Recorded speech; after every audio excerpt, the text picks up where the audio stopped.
All right, so this is lesson 6, stretches about the x or y axis, part 2.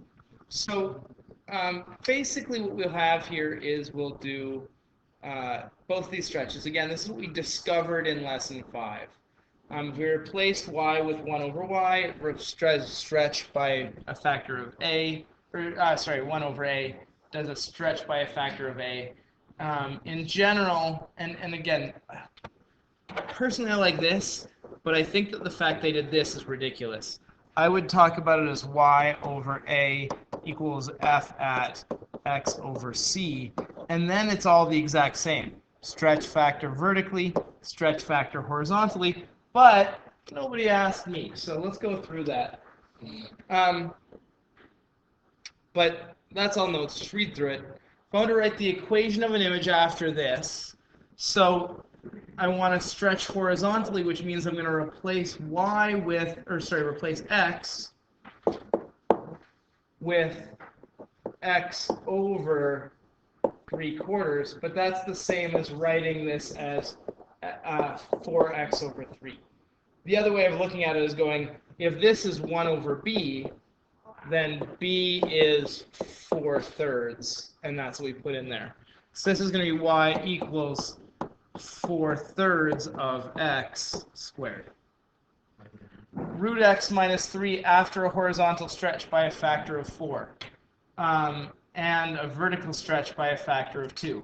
So this is a tricky question. I'll show you why. First of all, I'm going to replace my x with 1/4 x, or x over 4. So this is going to become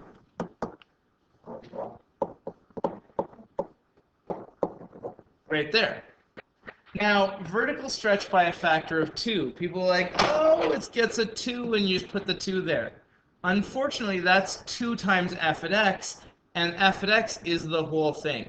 So you could write it as 2 times that whole thing, and then distribute it through. Or personally, what I recommend is just write your replacement. If I have y equals 3x plus 7, vertical stretch by a factor of 1/3, and a reflection in the x-axis, what I'm going to do is I'm going to replace y with y over negative 1/3.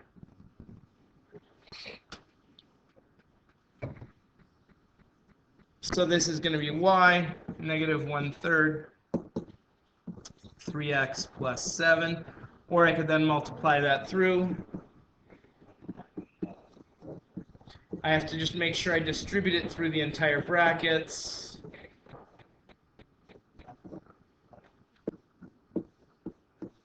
And that would be my final answer. Y equals. Just describing it, this is going to be horizontal stretch, factor 2.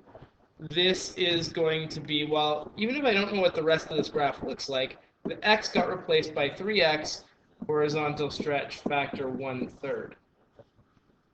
This is a vertical reflection and vertical stretch, factor 2. This is going to be a vertical stretch, factor 1/3.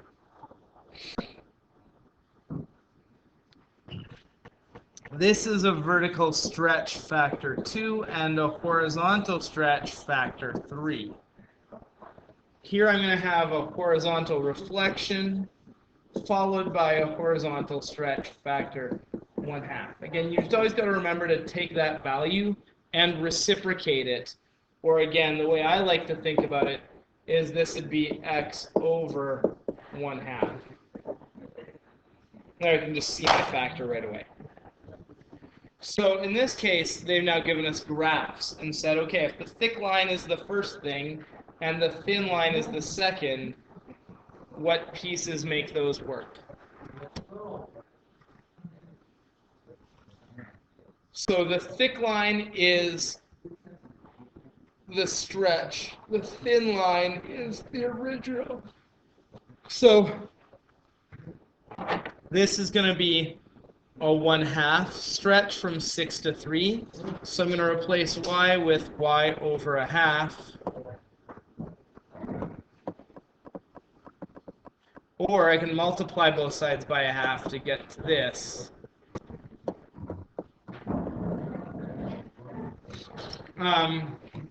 This is kind of tricky because you're like, well, but it's a vertical flip too. This is 4 units up, and this was only 2 units, which means it was doubled. This one here is 3 units, and this big one down here is 6, which also means it was doubled, but also, again, a reflection. So y over -2 equals f at x, or y equals -2 f at x. Here I have a horizontal thing. I can tell because the y-intercept is invariant. All right, so this point here was at 2, it's now at 4. This point was at 6, it's now at 12. So you can see it's doubling. But this is going to be y equals f at x over 2, or 1/2 f at x, or f at 1/2 x. But I'm going to then put in that over 2 everywhere. So this is going to be x over 2 minus 4, x over 2 minus 2, and x over 2 minus 6. And that's the way that would all work.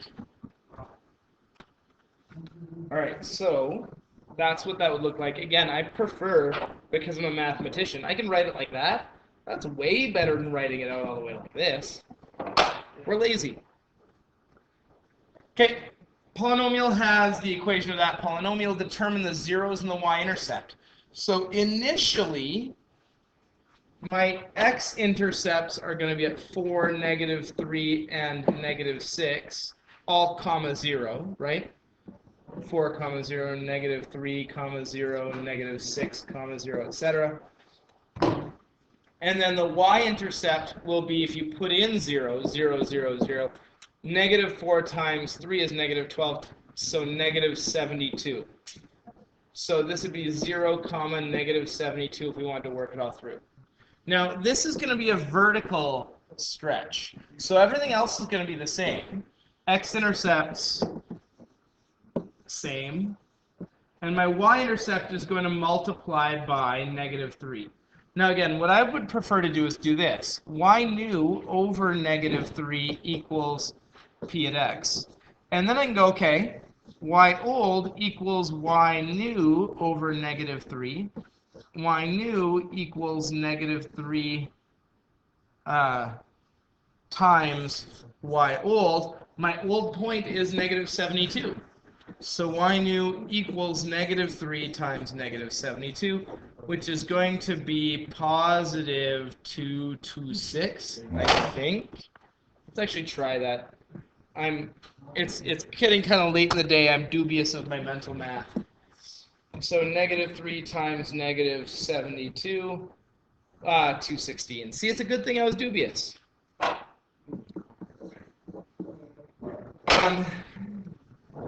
In this case, it's going to be a horizontal reflection and then a horizontal stretch by a factor of 2 instead of a half. And so I could just do that in my head. Personally, again, I just go x old equals -1/2 x new, and now I can just manipulate it around.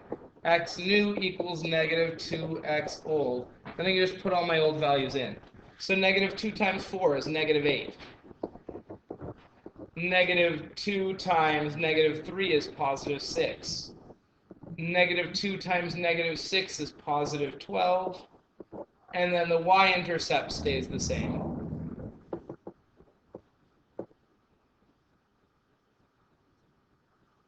And that's the end of the lesson. Hopefully that makes sense. Enjoy. Come at me with any questions, comments, concerns, errors. Let me know when I've screwed it up. Cheers. Enjoy.